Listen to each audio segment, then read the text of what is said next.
Hello friends, स्वागत है। तो आइए करते हैं एडुटेरिया बिहार दरोगा प्रैक्टिस सेट नंबर 11।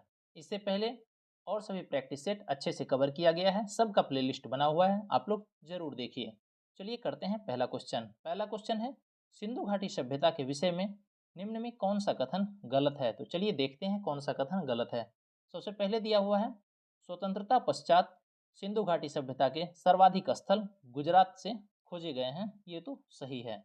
अगला देखते हैं क्या है, नक्काशीदार ईंटों का प्रयोग का साक्ष्य लोथल से प्राप्त हुआ है। तो नक्काशीदार ईंटों का प्रयोग का साक्ष्य लोथल से प्राप्त नहीं हुआ है, यह कालीबंगन से प्राप्त हुआ है। कहाँ से प्राप्त हुआ है?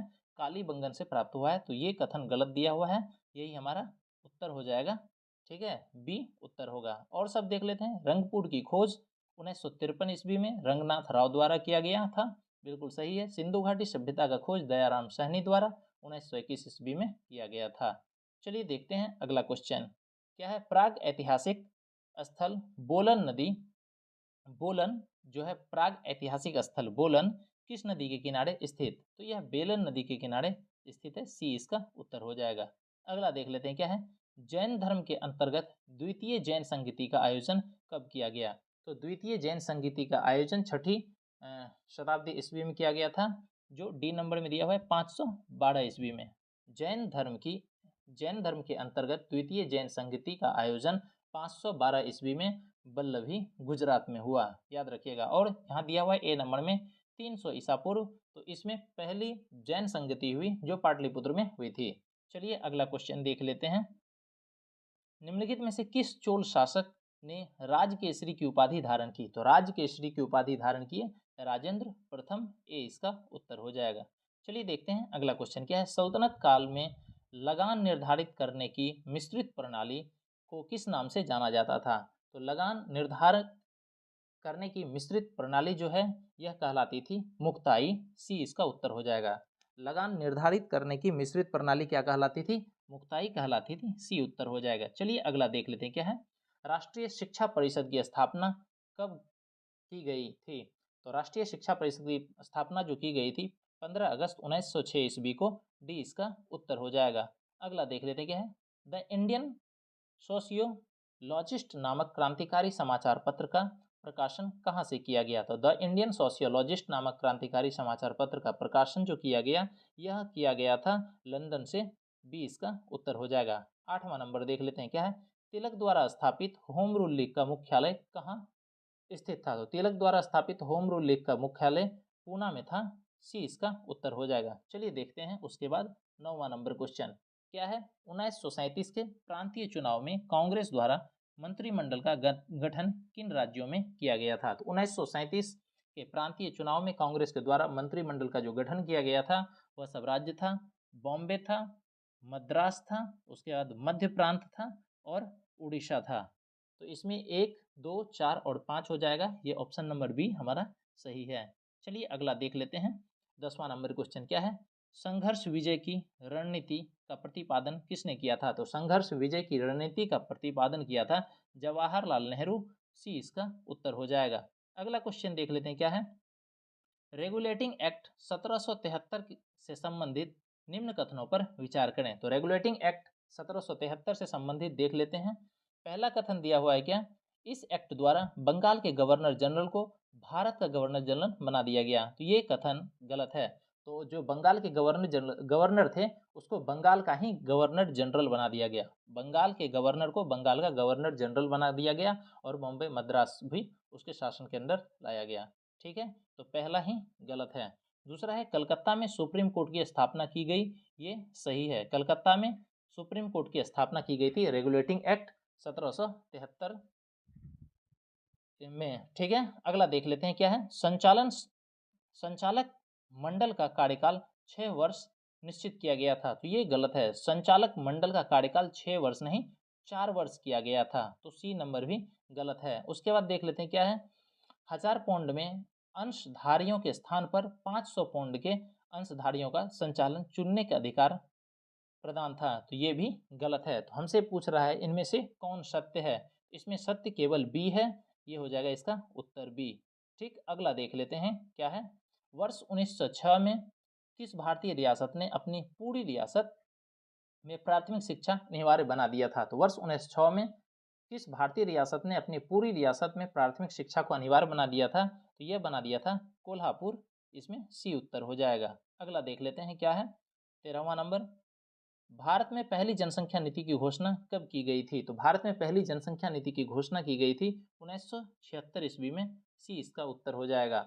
अगला देख लेते हैं 14वां नंबर क्या है? पूंजीवादी अर्थव्यवस्था में उत्पादित वस्तुओं का विभिन्न व्यक्तियों के बीच वितरण किस प्रकार होता था? तो पूंजीवादी अर्थव्यवस्था में उत्पादित वस्तुओं का विभिन्न वस्तुओं के बीच वितरण होता था व्यक्तियों की क्रय क्षमता के अनुसार। बी इसका उत्तर हो जाएगा, व्यक्तियों की क्रय क्षमता के अनुसार। चलिए देख लेते हैं उसके बाद 15वां नंबर क्वेश्चन। 15वां नंबर क्वेश्चन क्या है? माही सुगंधा किस फसल का किस्म है? तो माही सुगंधा जो है यह है धान का किस्म।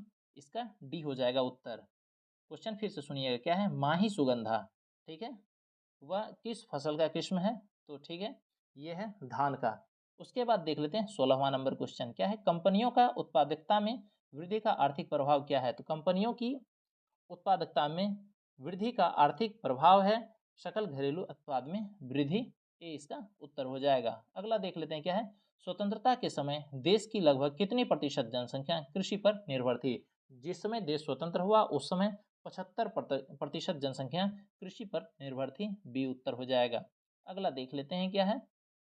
अंतर्राष्ट्रीय कृषि विकास कोष की स्थापना किस वर्ष की गई थी? तो अंतर्राष्ट्रीय कृषि विकास कोष की स्थापना की गई 1977 ईस्वी में। ए इसका उत्तर हो जाएगा।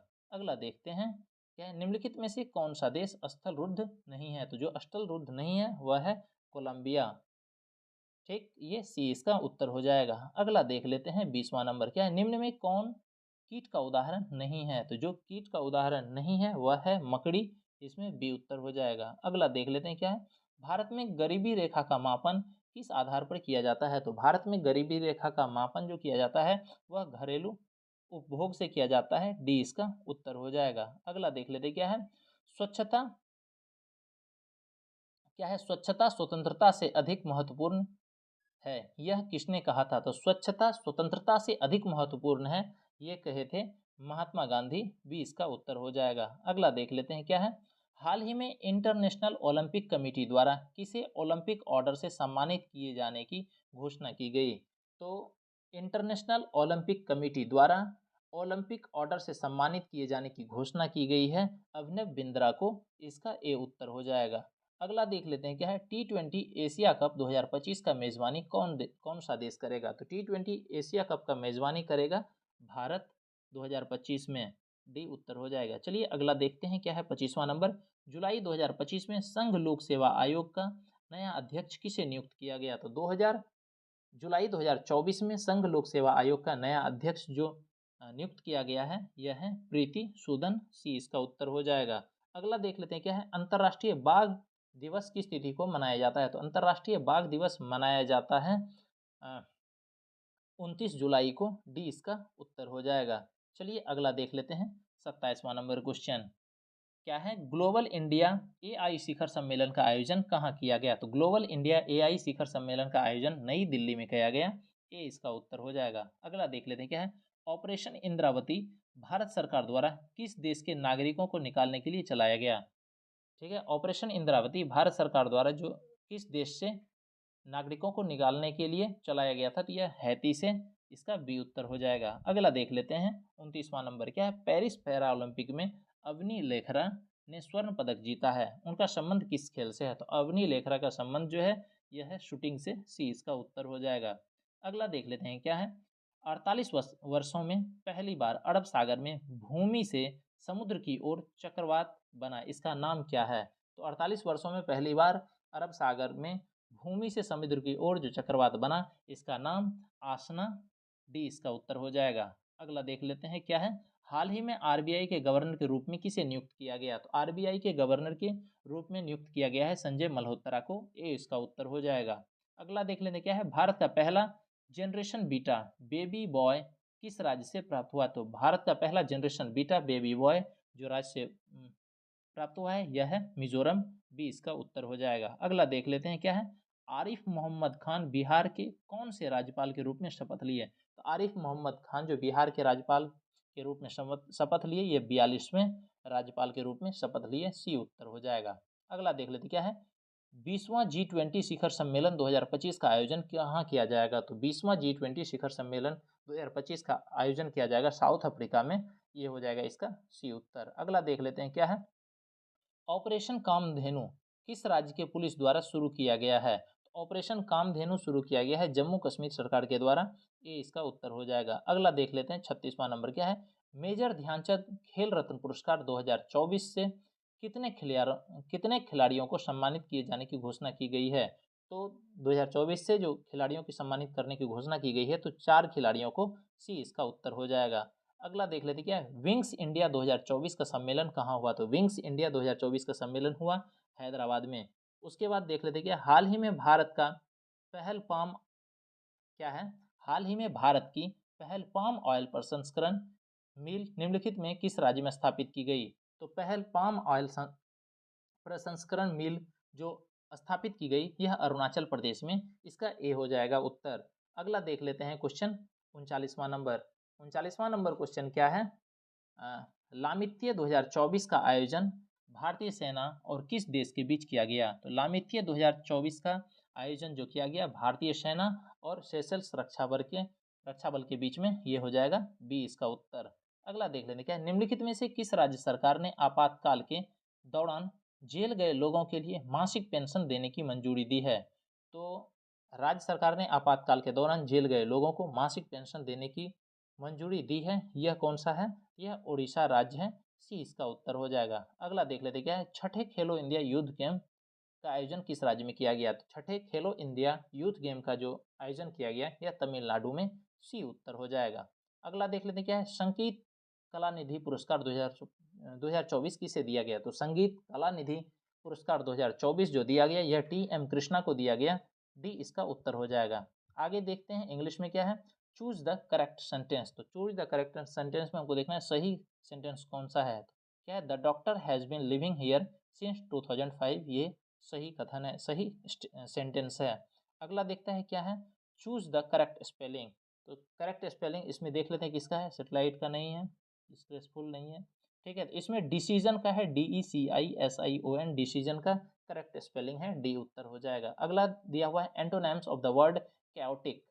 कैओटिक का एंटोनेम्स क्या होगा, उल्टा क्या होगा? कैओटिक मतलब होता है अव्यवस्थित, इसका उल्टा होगा व्यवस्थित, मतलब ये हो जाएगा सिमेट्रिक, डी इसका उत्तर हो जाएगा, ठीक है। अगला देख लेते हैं, निम्न में से कौन व्यक्तिवाचक संज्ञा का उदाहरण है? तो जो व्यक्तिवाचक संज्ञा का उदाहरण है वह है दिनकर, बी उत्तर हो जाएगा। अगला देख लेते हैं 47वां नंबर क्या है, कौन सा शब्द हमेशा बहुवचन के रूप में प्रयोग किया जाता है? तो जो हमेशा बहुवचन के रूप में प्रयोग किया जाता है वह कौन सा शब्द है? यह है प्राण, ये हो जाएगा सी नंबर इसका उत्तर। चलिए देखते हैं 48वां नंबर क्वेश्चन क्या है, महोत्सव का अर्थ क्या होता है? तो महोत्सव का अर्थ होता है महान है जो उत्सव, महोत्सव, सी नंबर इसका उत्तर हो जाएगा। अगला देख लेते हैं 49वां नंबर क्या है, वेदोक्त शब्द का संधि विच्छेद। तो वेद जो उक्त होता है वेदोक्त, ये ए नंबर इसका हो जाएगा। अगला देखते हैं 50वां नंबर क्वेश्चन। 50वां नंबर क्वेश्चन क्या है, मृगनयनी में कौन सा समास है? तो मृगनयनी में जो समास है यह है कर्मधारय समास, डी इसका उत्तर हो जाएगा। अगला देख लेते हैं क्या है, सूर्य के प्रकाश की लाल और हरे तरंग दैर्घ्य के अलावा सूर्य के प्रकाश की कौन सी अन्य तरंग दैर्घ्य समुद्र में पानी के अणुओं द्वारा अवशोषित होती है? यह जो अवशोषित होती है और मतलब लाल और हरे के अलावा पीला होता है, डी इसका उत्तर हो जाएगा। अगला देख लेते हैं क्या है, क्षैतिज रूप से स्थित क्षर चुंबक के चुंबकीय क्षेत्र में उदासीन बिंदु कौन सा होता है? तो क्षैतिज रूप से स्थित क्षर चुंबक के चुंबकीय क्षेत्र में उदासीन बिंदु जो होता है वह बिंदु होता है जहाँ चुंबकीय क्षेत्र शून्य होता है, यह डी इसका उत्तर हो जाएगा। अगला देख लेते हैं 53वां नंबर क्वेश्चन क्या है, एक आनत तल पर वस्तुओं की गति का अवलोकन करके किसने यह निष्कर्ष निकाला कि जब वस्तुओं पर कोई बल कार्य नहीं करता है तो नियत गति से गतिमान रहती है? तो वह नियत गति से गतिमान, यह गैलीलियो बताया है। क्या है, एक आनत तल पर वस्तुओं की गति का अवलोकन करके किसने यह निष्कर्ष निकाला कि जब वस्तुओं पर कोई बल कार्य नहीं करता है तो वह नियत गति से गतिमान रहती है, मतलब जिस स्पीड में चल रहा है उसी में चलते रहेगा, यह गैलीलियो बताया है, ठीक है। गैलीलियो ने ये निष्कर्ष निकाला है, ए उत्तर हो जाएगा। अगला देख लेते क्या है, ध्वनि से संबंध निम्नलिखित में से कौन सा कथन सही नहीं है? तो हमको देखना है कौन सा कथन सही नहीं है। सबसे पहला दिया हुआ है ध्वनि निर्वात में संचारित हो सकती है, तो पहला ही कथन सही नहीं है, गलत है। ध्वनि जो है वह निर्वात में कभी भी संचारित नहीं हो सकती है, क्योंकि उसको मतलब संचारित होने के लिए एक मीडियम चाहिए, परत चाहिए, जिससे वो आगे बढ़ेगा। तो पहला कथन गलत है, यही हमारा उत्तर हो जाएगा।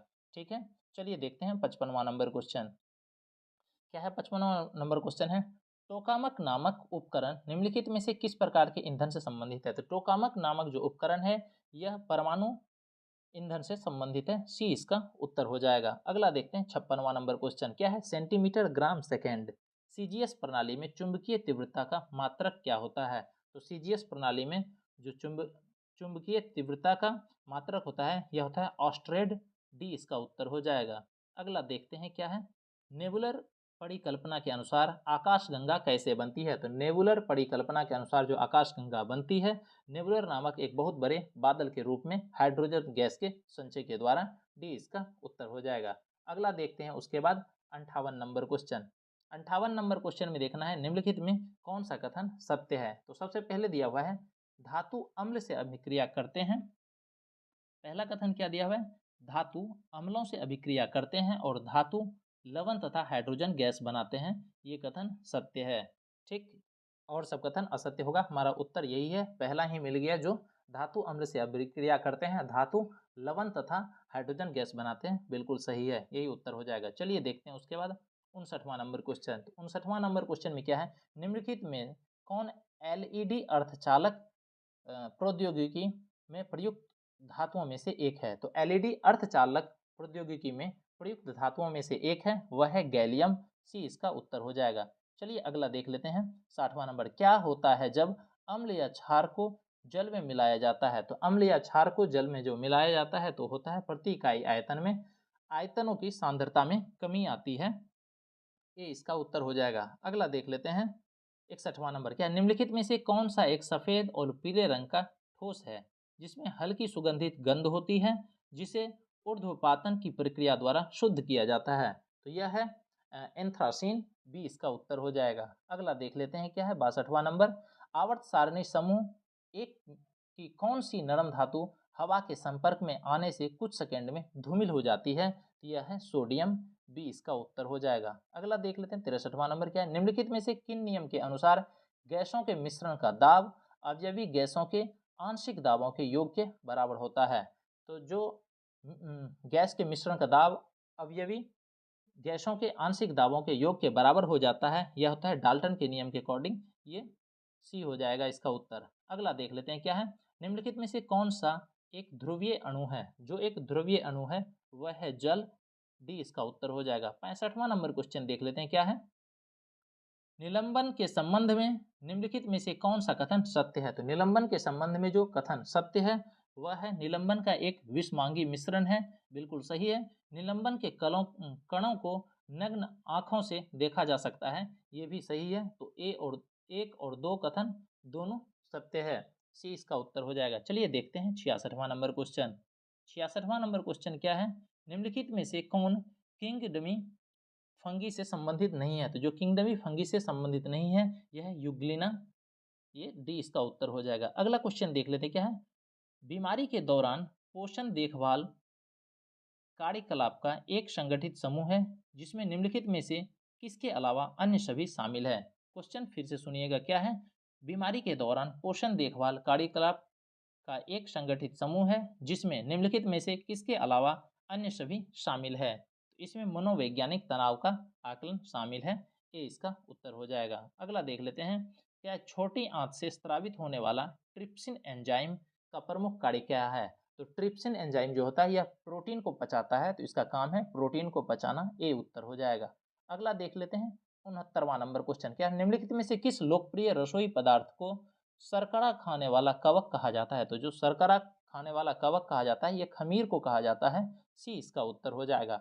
अगला क्वेश्चन देख लेते हैं निम्नलिखित में से कौन सा गोल कृमि है? तो जो गोल कृमि है वह है एस्केरिस, ये इसका उत्तर हो जाएगा। अगला देख लेते हैं क्या है। जोड़े के बीच मौजूद द्रव जो जोड़ों की गति को आसान बनाता है वह क्या कहलाता है? तो जोड़ों के बीच मौजूद द्रव जो जोड़ों की गति को आसान बनाता है वह कहलाता है सिनोवियल। डी इसका उत्तर हो जाएगा। अगला देखते हैं 72वां नंबर क्या है। जुगाली करने वाला पशु जैसे मवेशियों में क्या मौजूद होता है जो मौजूद जीवाणु सेल्यूलोज के पचने में मदद करता है। तो सेल्यूलोज के पचने में जो मदद करता है जुगाली करने वाला पशु में, तो यह होता है रूमेन। ए इसका उत्तर हो जाएगा। अगला देख लेते हैं, क्या मानव शरीर का निम्नलिखित में से कौन सा भाग ग्रंथियां शरीर के तापमान को बनाए रखता है। तो जो भाग ग्रंथियां हैं शरीर के तापमान को बनाए रखता है यह है हाइपोथैलेमस ग्रंथि। डी इसका उत्तर हो जाएगा। 74वां नंबर क्वेश्चन देख लेते क्या है। पुष्प का कौन सा भाग स्त्री केसर के शीर्ष पर चिपचिपी सतह है, यह पराग को फंसाकर रखता है। तो पुष्प पुष्प के ऊपर के भाग में जो स्त्री केसर के शीर्ष पर चिपचिपी सतह है, यह पराग को फंसा करके रखता है। यह क्या है, वर्तिकाग्र है। बी इसका उत्तर हो जाएगा। अगला देख लेते हैं 75 नंबर। निम्नलिखित में से कौन सा रोग जो मच्छर के काटने से नहीं होता है। जो मच्छर के काटने से नहीं होता है वह होता है हेपेटाइटिस। ये डी नंबर हमारा उत्तर हो जाएगा। ये वायरस से होता है हेपेटाइटिस। चलिए अगला देखते हैं 76वां नंबर क्वेश्चन। 76वां नंबर क्वेश्चन क्या है। अरब सागर में निम्नलिखित में किस महासागर का विस्तार है। क्वेश्चन फिर से सुनिएगा क्या है। अरब सागर में निम्नलिखित में से किस महासागर का विस्तार है। तो इसमें हिंद महासागर का विस्तार है। डी इसका उत्तर हो जाएगा। चलिए अगला देख लेते हैं क्वेश्चन। गोविंद सागर जिसको भाखड़ा नांगल परियोजना कहते हैं, निम्न में से किस राज्य में स्थित है। तो गोविंद सागर भाखड़ा नांगल परियोजना जो है यह है हिमाचल प्रदेश में। भाखड़ा नांगल परियोजना जो है यह सतलज नदी पर है, याद रखिएगा। चलिए देखते हैं अगला क्वेश्चन क्या है। निम्नलिखित में से कौन सा पत्थर लोहे जैसी सभी आधार धातुओं को सोने में परिवर्तित करती है। तो लोहे जैसी सभी आधार धातुओं को सोने में परिवर्तित करती है, यह है पारस पत्थर। ए इसका उत्तर हो जाएगा। अगला देख लेते हैं 79वां नंबर क्या है। हरित क्रांति के संदर्भ में निम्नलिखित में से कौन सा कथन गलत है। ये देखते हैं क्या कहते हैं। पहला कथन, इसे वर्षा पोषित क्षेत्रों में लागू किया गया था। पहला ही कथन गलत है। ऐसा कोई जरूरत नहीं है, वर्षा पोषित क्षेत्र में नहीं, हर एक क्षेत्र में, मेनली इसको पंजाब के क्षेत्र में लगाया गया था। तो पहला कथन असत्य है, यही हमारा उत्तर हो जाएगा। क्या है, यह कृषि आधुनिकीकरण का एक सरकारी कार्यक्रम था, बिल्कुल सही है। इसका लक्ष्य मुख्यतः गेहूं और चावल के उत्पादन क्षेत्र से था, ये भी सही है। इसे अंतर्राष्ट्रीय एजेंसियों द्वारा वित्त पोषित किया गया था, ये भी सही है। तो पहला कथन ही गलत है, वो हमारा उत्तर हो जाएगा। चलिए देखते हैं 80वां नंबर क्या है। वर्षा वनों में किस प्रकार की कृषि की जाती है। तो वर्षा वन में जो कृषि की जाती है यह कर्तन एवं दहन कृषि की जाती है। इसका डी उत्तर हो जाएगा। अगला देख लेते हैं क्या है। लेटराइट मिट्टी का निर्माण निम्नलिखित में से किस कारण से होता है। तो लेटराइट मिट्टी का निर्माण जो होता है यह निक्षालन से होता है। बी इसका उत्तर हो जाएगा। अगला देख लेते हैं क्या है। शैवाल और लाइकेन किस प्रकार के वनों में पाए जाते हैं। तो शैवाल और लाइकेन जो पाए जाते हैं यह टुंड्रा वन में पाए जाते हैं। डी इसका उत्तर हो जाएगा। अगला देख लेते क्या है। भारत सरकार द्वारा तापमान, वर्षा, पवन आदि से संबंधित डेटा एकत्र करने और मौसम का पूर्व अनुमान लगाने के लिए जिम्मेदार भारतीय मौसम विभाग की स्थापना कब की गई थी। तो ये मौसम विभाग की स्थापना की गई थी 1875 ईस्वी में। सी इसका उत्तर हो जाएगा। अगला देखते हैं 84वां नंबर क्वेश्चन क्या है। संरचनात्मक भूविज्ञान निम्नलिखित में से किससे संबंधित है। तो संरचनात्मक भूविज्ञान जो संबंधित है यह है शैल संरचनाओं के विकास का रूप, वर्गीकरण, तंत्र और कारण से। ये डी नंबर उत्तर हो जाएगा। क्या, शैल संरचनाओं के विकास का रूप, वर्गीकरण, तंत्र और कारण से। डी उत्तर हो जाएगा। अगला देखते हैं 85वां नंबर क्वेश्चन क्या है। सफेद कोह पर्वत श्रृंखला का एक बड़ा हिस्सा निम्नलिखित में से किस देश में स्थित है। तो सफेद कोह पर्वत श्रृंखला का एक बड़ा हिस्सा जो है यह पाकिस्तान में स्थित है। बी इसका उत्तर हो जाएगा। चलिए देखते हैं 86वां नंबर क्वेश्चन। 86वां नंबर क्वेश्चन क्या है। भारत का मूल संविधान अंग्रेजी में किसके हाथों में लिखा गया था, किसके हाथों से लिखा गया था। तो भारत का मूल संविधान अंग्रेजी में जो लिखा गया था ये प्रेम बिहारी नारायण रायजादा के हाथ से लिखा गया था। बी इसका उत्तर हो जाएगा। अगला देख लेते हैं 87वां नंबर क्या है। भारत के संविधान के किस अनुच्छेद में उल्लेखित है कि संघ के लिए एक लोक सेवा आयोग और प्रत्येक राज्य के लिए एक राज्य लोक सेवा आयोग होगा। यह अनुच्छेद 315 एक में है। ए इसका उत्तर हो जाएगा। अगला देख लेते क्या है। भारत में निम्नलिखित में से कौन सा राज्य के नीति निर्देशक सिद्धांत गांधीवादी सिद्धांत है।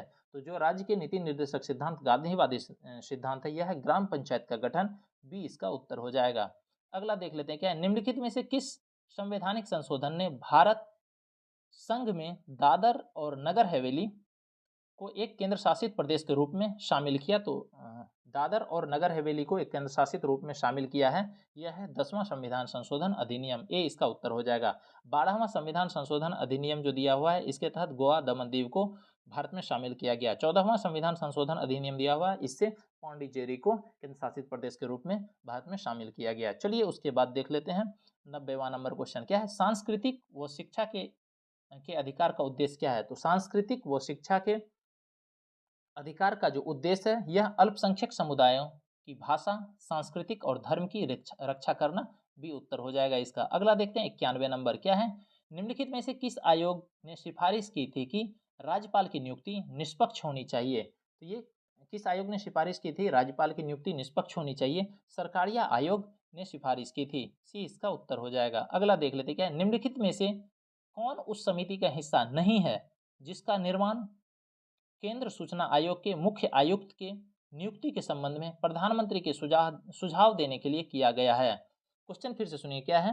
निम्नलिखित में से कौन उस समिति का हिस्सा नहीं है जिसका निर्माण केंद्रीय सूचना आयोग के मुख्य आयुक्त के नियुक्ति के संबंध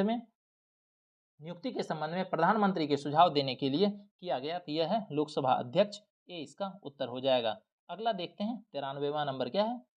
भारतीय संविधान की द्विसदनात्मक विधायिका क्या है? तो द्विसदनात्मक विधायिका है भारतीय संविधान की, यह 2 सदन वाला विधायी निकाय है, बी इसका उत्तर हो जाएगा। आज के लिए इतना ही, और इस तरह के प्रैक्टिस सेट के लिए चैनल को सब्सक्राइब कीजिए। धन्यवाद।